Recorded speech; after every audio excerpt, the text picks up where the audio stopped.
ముక్కంటి మూడో కన్ను తెరిస్తే ప్రపంచం భస్మం అయిపోతుంది.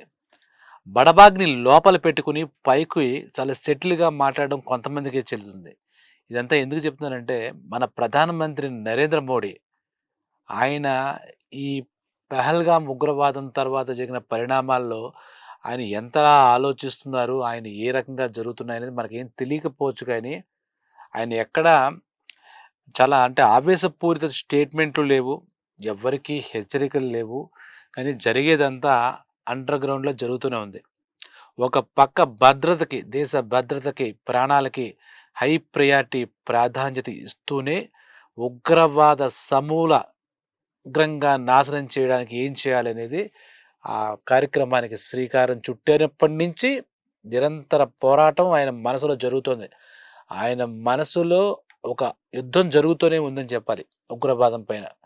అక్కడ ఏంటి అలా సైలెన్స్‌గా కూర్చున్నాడు, లేదంటే మిగిలిన వాళ్ళు ఏదో మీటింగ్‌లు పెడుతున్నాడు, ఏవో జరుగుతున్నాయి కార్యక్రమాలు తప్పితే, నరేంద్ర మోడీలో ఉన్నటువంటి మనసులో ఉన్నటువంటి ఆహ్, ఏదైతే ఆ వ్యూహాలు, తంత్రాలు ఉంటాయో, అది మరొకళ్ళెవ్వరూ పసిగట్టలేరు. కానీ ఆయన వచ్చినటువంటి బ్యాక్‌గ్రౌండ్ గాని, ఆయన జాతీయవాదం గాని, ఆయన హిందుత్వ వాదం గాని, అవన్నీ పరిశీలిస్తే బుద్ధి చెప్పడం విషయంలో, గుణపాఠం చెప్పడం విషయంలో మటుకు ఘాటుగానే ఉంటుంది. మెతకగా మాట్లాడినా ఘాటుగానే దాని యొక్క పర్యవసానం ఉంటుంది. ఈ అమెరికా ట్రంప్ ఇచ్చిన సూచన మేరకు కాల్పుల విరమణ అనేది జరిగింది. ఒక్క 3 రోజుల్లో మొత్తానికి మన త్రివిధ దళాల సైనికులు పాకిస్తాన్ ఉగ్రవాదుల స్థావరాలన్నీ కూల్చేసాయి. నేలమట్టం చేసేసాయి.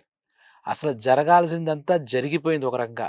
పాకిస్తాన్ ఏంటంటే మేకపోతు గాంభీర్యం ప్రకటిస్తూ అదొక యుద్ధానికి ఏదో దూరం నుంచి చిన్నపిల్లల ఆటలాగా రాళ్ళు విసిరినట్టుగాను, కవ్వింపు చర్యలు చేస్తుంది. సరే మన వాళ్ళు చిన్న పామును కూడా పెద్ద కర్రతో కొట్టాలి అనే శాస్త్రం తెలిసిన వాడు కాబట్టి నరేంద్ర మోడీ అక్కడ జరుగుతున్నాయి. ఈలోగా ఏదో నీతి పాఠాలు వల్లిస్తూ అమెరికా నుంచి ఒక ట్రంప్ కాల్పులు విరమించుకోండి, చర్చలతో ఏమైనా కుదురుతేమో చూసుకోండి అని చెప్పారు. ఆ మేరకు కాల్పులు విరమణ అయినట్టుంది. ఆ తర్వాత కూడా కొంత పాకిస్తాన్ నుంచి కొంత ఎగిరారు. కాల్పుల విరమణ మొదలెట్టి ఆ కాల్పుల విరమణకు ఒప్పుకున్న తర్వాత కూడా వాళ్ళు కొన్ని పిచ్చి చేష్టలు చేశారు. ఆ బోర్డర్‌లో కొన్ని కొన్ని దాడులు చేయడం అలాంటివి చేశారు. అయితే పరమేశ్వరుడు ఆయన మనకు అండగా ఉన్నాడు కాబట్టి ఆయన చెప్పినట్టుగా నరేంద్ర మోడీకి మరి ఏ ఉత్ప్రేరకం వస్తుందో, భగవత్ సందేశం అందుతుందో తెలియదు గానీ, మాట్లాడుతూ అంటే మనం తగ్గామంటే ఒక మెట్టు వెనకేసాం అనుకోవడానికి లేదు.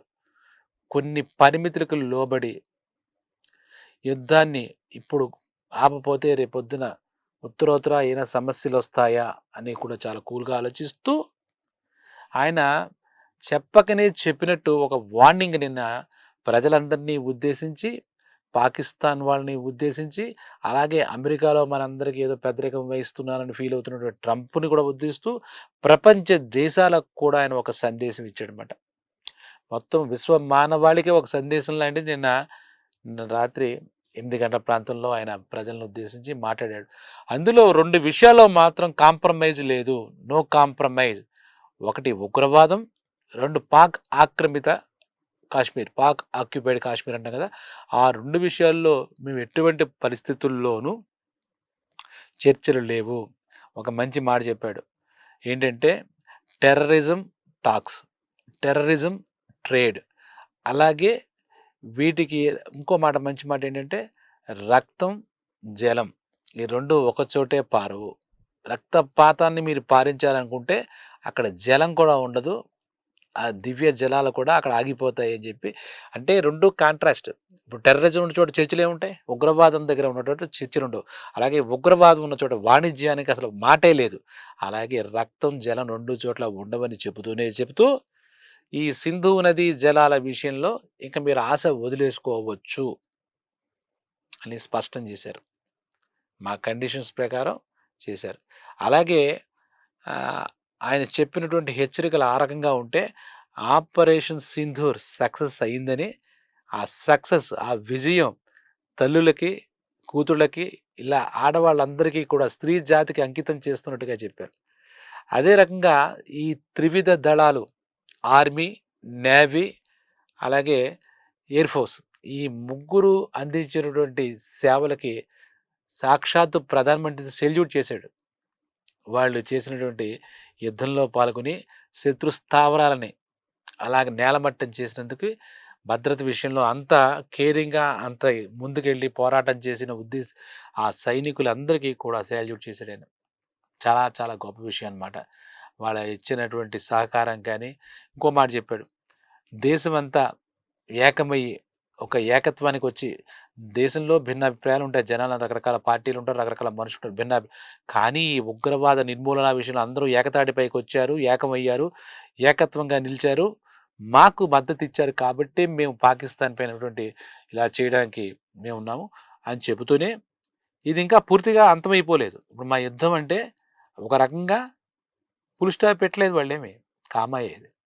ఎందుకంటే మళ్ళా తోక లేచి, మళ్ళా ఏదైనా కవ్వింపు చర్యలకు కనుక పాల్గొని, లేదంటే ఉగ్రవాద కార్యక్రమాలకి మళ్ళా తెరతీసి వెళ్తే మటుకు పగిలిపోతుంది.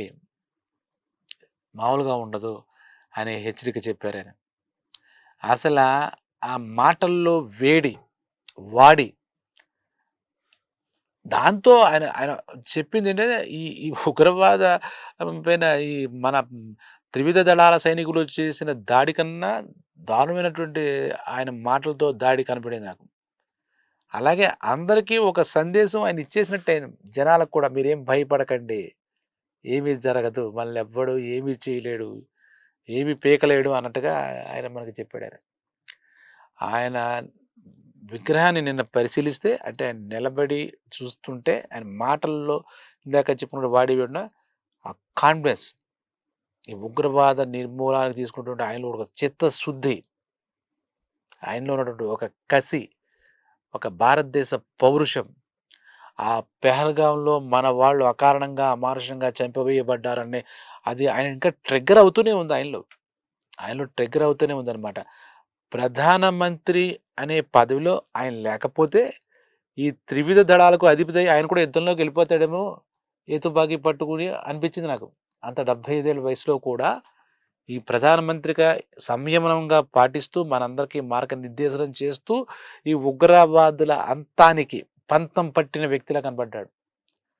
బహుశా ఈయన జరిగిందేమో భరతమాత ముందుకెళ్ళి అమ్మ నీ ముద్దు బిడ్డని చంపిన వాళ్ళని వదలపెట్టినైనా ఆయన ప్రమాణం చేసేసాడేమో, ప్రామిస్ చేసాడేమో అర్థమవుతుంది నాకు. అలా అనిపించింది నాకు ఆయన. మనం అందరం కాలమానంలో మర్చిపోయిన కొన్నాళ్ళకి మీడియా కూడా మర్చిపోయిన ఈ పాకిస్తాన్ చర్యలని మటుకు దుశ్చర్యల్ని, ఉగ్రవాద చర్యల్ని ఆయన కల్లో కూడా మర్చిపోవడం అనిపిస్తుంది నాకు. నరేంద్ర మోడీ గారిని చూస్తే అదృష్టం ఏంటంటే ఆయనకి దొరికినటువంటి టీము, ఆయన సహచర మంత్రులు కానీ, త్రివిధ దళాల అధిపతులు కానీ అందరికీ ఒకే మైండ్ సెట్ ఉండడం, ఒకే తాటిపై నిలిచి అందరూ కలిసి పాకిస్తాన్ ఉన్మాద చర్యలు, ఉగ్రవాద చర్యల్ని అంతం చేద్దాం అని అనుకోవడం చాలా చాలా చాలా గొప్పగా ఉంది. ఆ విషయంలో ఇంక సెకండ్ థాట్ లేదు ఎవ్వరికీ కూడా. ఆయన మైండ్ సెట్ ఫిక్స్డ్ మైండ్ సెట్‌లా ఉంది. ఆయన్ని ఇప్పుడు నెక్స్ట్ ఏదో ఇమ్మీడియేట్‌గా ఈ పాటికే పాకిస్తాన్‌లో అసల ఏదో ఇంకో మాట చెప్పాడాయన. పాకిస్తాన్ వాళ్ళ దగ్గర ఉన్నటువంటి అణ్వాయుధాలు అంటే అణుయుద్ధానికి వాళ్ళు వచ్చేస్తారు అని కూడా ఆ ట్రంప్ గారు కూడా భయపడినట్టు అనిపించింది. దానివల్ల మొత్తం ప్రపంచ శాంతికి విఘాతం కలుగుతుంది. ఈ రకంగా దేశాలు నాశనం అయిపోతే వాళ్ళ దగ్గర కూడా అణ్వాయుధాలు ఉన్నాయి కాబట్టి మన మీద దాడి చేసేస్తారేమో పాకిస్తాన్‌లో ఈ క్షిపణులు, ఈ మిసైల్స్ ఇవన్నీ పక్కన పెట్టి ఏంటి వాళ్ళు అణ్వాయుధాలతో అణుయుద్ధం చేస్తారు అని ఇది మనకు ఒక రకమైన బ్లాక్‌మెయిల్ చేస్తుంటే ఎక్కడ మీ తాటాకు చప్పుల్లోకి భయపడేది లేదు అని చెప్తూ ఒకవేళ చెయ్యండి చూద్దాం. మీరు ఏదైనా అటువంటి ప్రయత్నం చేయండి చూద్దామని చెప్పేసి అసలు చాలా స్మూత్‌గా హెచ్చరిక అనమాట. ఇంకా వాళ్ళెవ్వరూ కూడా దీనికి ఏ రకంగా సమాధానం ఇవ్వలేరు. అంటే యుద్ధపరంగాను ఇవ్వలేరు, మాటల రూపంలో కూడా సమాధానం ఇవ్వలేరు. ఎంత కాన్ఫిడెన్స్ లేకపోతే ప్రజలను ఉద్దేశించి ఇంతకుముందు మనకి ఇటువంటి యుద్ధాలు జరిగినప్పుడు గానీ, ఏదైనా సంక్షోభాలు ఏర్పడినప్పుడు గానీ, అప్పటి రాజకీయ నాయకులు గానీ, ప్రధానమంత్రులు గానీ, ముఖ్య పదవుల్లో ఉన్న వ్యక్తులు గానీ, ఇలాగ ప్రజల మధ్యకు వచ్చి, ప్రజల్లోకి వచ్చి ధైర్యం చెప్పింది లేదు. ఉన్న విషయం ఉన్నట్టుగా చెప్పింది లేదు. ఇదంతా చెప్పి చేద్దాం. పాకిస్తాన్ కూడా నిన్ను కొడతానని చెప్పి మరి కొడుతున్నాడు ఈయన. దొంగ దెబ్బేం తీయట్లే. నరేంద్ర మోడీ యొక్క స్ట్రాటజీ పాకిస్తాన్‌కి ఇప్పుడు 2 విషయాల్లో నో కాంప్రమైజ్. ఒకటి ఉగ్రవాదం, 2 పాక్ ఆక్యుపైడ్ కాశ్మీర్ విషయంలో మీరు పిచ్చి చేష్టలు చేస్తే మీకు పళ్ళు రాలిపోతాయి అనే విధంగా చెప్పారు. ఇక మిగిలిన అక్కడ పాకిస్తాన్ వాళ్ళు కూడా చూసే ఉంటారుగా నేను ఇవన్నీ. అమ్మ ఇదేదో మనకి కొంచెం తగ్గాడు మనిషి, ఏదో రకంగా మనల్ని తిట్టి ఊరుకున్నాడు అని నోరు మూసుకుని వాళ్ళకి మళ్ళా వాళ్ళు కరెక్ట్ చేసుకునే పరిస్థితి తప్పితే సంస్కరణ సంస్కరించుకునే పరిస్థితి అంటే సంస్కారం ఏం లేదు వాళ్ళకి. ఆ పదం కూడా వీళ్ళకి వాడక్కలే పాకిస్తాన్ వాళ్ళకి. అత్యంత హేయంగా ఉన్నటువంటి వాళ్ళు ఉండొచ్చు. కక్ష ఉండొచ్చు భారతదేశం మీద లేదా కాశ్మీర్ విషయాల్లో పొరపచ్చులు ఉండొచ్చు. ఎప్పుడో ఎన్నాళ్ళు ఆ కాశ్మీర్ చల్లటి కాశ్మీర్‌లో మంటలు పుట్టించారు. మనుషులు చంపారు. కానీ ఇప్పుడు ఉన్నది మామూలు వ్యక్తి కాదు, మహాశక్తి. ఆయనే నరేంద్ర మోడీ అనే విషయం ఈ పాకిస్తానోళ్ళకే కాదు, మన చుట్టుపక్కల దేశాలు, అలాగే ఏదో డ్రాగన్ కంట్రీ అంటారు, అలాగే చైనా కూడా వాళ్ళకి పాకిస్తాన్‌తో ఏవో కొన్ని వ్యాపారాలు, వాణిజ్యాలు ఉన్నట్టున్నాయి. అందుకేమో కాశ్మీర్ నుంచి వెళ్ళాలట. ఇవన్నీ కొన్ని వినపడ్డాయి మాటలు. అందువల్ల పాక్ ఆక్రమిత కాశ్మీర్ విషయంలో గానీ, లేదంటే పాకిస్తాన్ వాళ్ళకి ఇస్తున్నారనేది కూడా కొన్ని మాటలు వినపడ్డాయి. వెనకాల మాట. ఏది కుదరదు. మా దేశం మేము మమ్మల్ని కదపకండి. మమ్మల్ని కదిపితే దానివల్ల జరిగే దాన్ని మీరు వాల్యూని అంచనా వేయలేరు. మీకు దానివల్ల జరిగే ట్రీట్మెంట్ మామూలుగా ఉండదు. మేము శాంతి కాముకులం, శాంతిని కోరుతాం. అటువంటి శాంతి మమ్మల్ని రెచ్చగొట్టి ఇప్పటికే మీరు చాలా పెద్ద తప్పు చేశారు. ఇంకో తప్పు చేయడానికి మీరసలు ఆలోచించకండి. దానివల్ల పర్యవసానాలు మీరు ఊహించలేరు. ఇలాగా ఏమి మాట్లాడకుండా ఊరుకుంటా మనకు అనుకోకండి. 3 రోజుల్లో మీకు చూపించాం, టేస్ట్ చేసాం. మీరు టేస్ట్ చేశారు, చూపించాం, టేస్ట్ చూపించాం. కాబట్టి మీరు అనవసరంగా తెచ్చుకోకండి ఇంకా అని చెప్పి చాలా అద్భుతమైనటువంటి ఇస్తూనే త్రివిధ దళాలకి సాల్యూట్ చేస్తూ ఒక మాట చెప్పాడు. మామూలుగా ఏంటంటే ప్రధానమంత్రి చేతిలోనూ, రాజ్‌నాథ్ సింగ్ హోమ్ మినిస్టర్, రక్షణ శాఖ మంత్రి వీళ్ళ చేతుల్లోనూ త్రివిధ దళాలు ఉంటాయి. వాళ్ళు ఇండిపెండెంట్‌గా స్వేచ్ఛాయుతంగా నిర్ణయాలు తీసుకోలేని పరిస్థితిలో ఉంటారు. వీళ్ళు చెప్పిన పనే చేయాలి. చెప్పినట్టే చేయాలి. ఇంతకుముందు మనం సినారియో చూస్తే కనుక ఇప్పుడు అలా కాదు. వాళ్ళకి పూర్తిగా ఫ్రీ హ్యాండ్ స్వేచ్ఛ ఇచ్చేసాడు ఈయన. మీ పరిస్థితి బట్టి. అప్పుడు ఏవండీ టెర్రరిస్ట్ ఒక స్థావరం ఉంది. మరి మీరు అటాక్ చేయొచ్చా అని ఒక ప్రధానమంత్రినో ఎవరినో అడిగి పర్మిషన్ వచ్చి అంత పుంజకాలం అయిపోయేంత వరకు ఉండేది. వాళ్ళకి ఇండిపెండెంట్‌గా ఆ పరిస్థితి ఉండేది కాదు. దానివల్ల కూడా అప్పట్లో త్రివిధ దళాల వాటి సైన్యంలో కూడా వాళ్ళు ఎలా చెప్తే అలా చేయాలి. యుద్ధానికి వెళ్ళమంటే వెళ్ళాలి. మనకేమి అసలు డెసిషన్ తీసుకునేది లేదు. వాళ్ళ నిర్ణయాధికారి మీద వెళ్ళాలి అని ఉండేది. కొంచెం అసంతృప్తి ఉండేది వాళ్ళలో, సైనికుల్లో కూడా. ఇప్పుడు త్రివిధ దళాలు కూడా నరేంద్ర మోడీని చూసి, ఆయన ఇచ్చిన స్వేచ్ఛని చూసి చాలా పొంగిపోతున్నారు వాళ్ళు. నిజం. ఇప్పుడు మేము త్రివిధ దళాలకి మాకు సరైనోడు దొరికాడు. మాకు స్వేచ్ఛనిచ్చాడు. మేము ఇప్పుడు ఏం చేయాలో మా పోరాట పటిమ మేము చూపించడానికి సరైన సమయం వచ్చింది. సరైన నాయకుడు మాకు దొరికాడు ప్రధానమంత్రి. మాకు ఫ్రీ హ్యాండ్ ఇచ్చాడు, స్వేచ్ఛ ఇచ్చాడని చెప్పి వాళ్ళు కూడా ఆనందంగా ఉన్నారు. వాళ్ళు ఏం జరుగుతుందో తెలియక, ఎప్పుడు ఏ ఆర్డర్ వస్తుందో తెలియక, యుద్ధం చేయమని కాసేపు, చేయొద్దని కాసేపు, ఇలాగ వాళ్ళని నానా రకాల ఇబ్బంది పెట్టిన పరిస్థితి ఇంతకుముందు ఉండేవి ఒకప్పుడు. అప్పటి పరిస్థితులు బట్టి. అలా ఏం లేదు. మీకు పూర్తి స్వేచ్ఛ. మీరు ఏం కొడతారు అయితే సామాన్య ప్రజానీకానికి ఎటువంటి ప్రాణ నష్టం జరగకుండా, ఇబ్బంది జరగకుండా, అలాగ మన సైనికుల్లో కూడా ప్రాణాలు కోల్పోకుండా మీరు టెక్నాలజీ వచ్చింది కాబట్టి అలా ఇంకో మాట చెప్పాడాయన. టెక్నాలజీ అంటే గుర్తొచ్చింది. ఇప్పుడు భారతదేశం మేక్ ఇన్ ఇండియా ఇవన్నీ చెప్పాం కదా! మన దగ్గర మనం తయారు చేసుకున్నటువంటి ఆయుధాలతో, వెపన్స్‌తో మనం యుద్ధం చేస్తున్నాం. ఇప్పుడు దేనికి? ఆ వెపన్స్ మీద, దేశ రక్షణ మీద మనం చాలా ఇన్వెస్ట్ చేస్తున్నాం. రేపు ప్రాణాలు మళ్ళా రావు. ఏ కారణం చేతైనా ప్రాణాలు కోల్పోయి తర్వాత బాధపడే కన్నా ముందే జాగ్రత్తలు తీసుకుందాం. ముందే ఉగ్రవాదుల్ని అంతం చేసేద్దాం. చివరి ఉగ్రవాది దాకా కూడా ఉండకూడదు. ఉగ్రవాదం అనే ఆలోచన ఉన్నవాడే ఉండకూడదు అనే అద్భుతమైన నిర్ణయం తీసుకున్న నరేంద్ర మోడీ ఇప్పుడు ఈ రోజున దేశ ప్రజలందరూ ఎంతగానో కీర్తిస్తున్నారు. మనం సేఫ్ హ్యాండ్‌లో భారతదేశం ఉంది. సేఫెస్ట్ టీమ్ చేతుల్లో మన భద్రతా దళాల విషయంలో గాని, త్రివిధ దళాల విషయంలో గాని వాళ్ళందరికీ మార్గనిర్దేశనం చేస్తున్నటువంటి ప్రధాని గాని, ఇలా పెద్ద పెద్ద వాళ్ళందరి చేతుల్లో మనం సేఫ్ జోన్‌లో ఉన్నాం.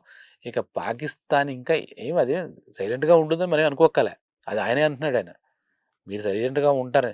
2 విషయాల్లో మీరు చర్చలకు అసలు రావక్కర్లేదని కూడా చెప్పేసాడు. అది ఇందాక డిస్కస్ చేసాం.